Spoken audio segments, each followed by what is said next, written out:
দিয়েছি।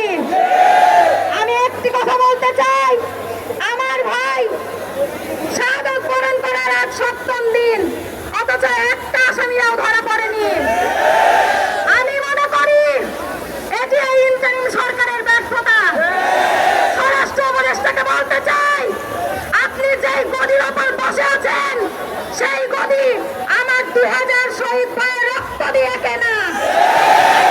এই গদিতে কোনো রং তামাশা করতে বসাতে হয় না। আপনি যদি আপনার দায়িত্ব পালন করতে না পারেন, আপনি আগামী 24 ঘন্টার মধ্যেই পদত্যাগ করেন।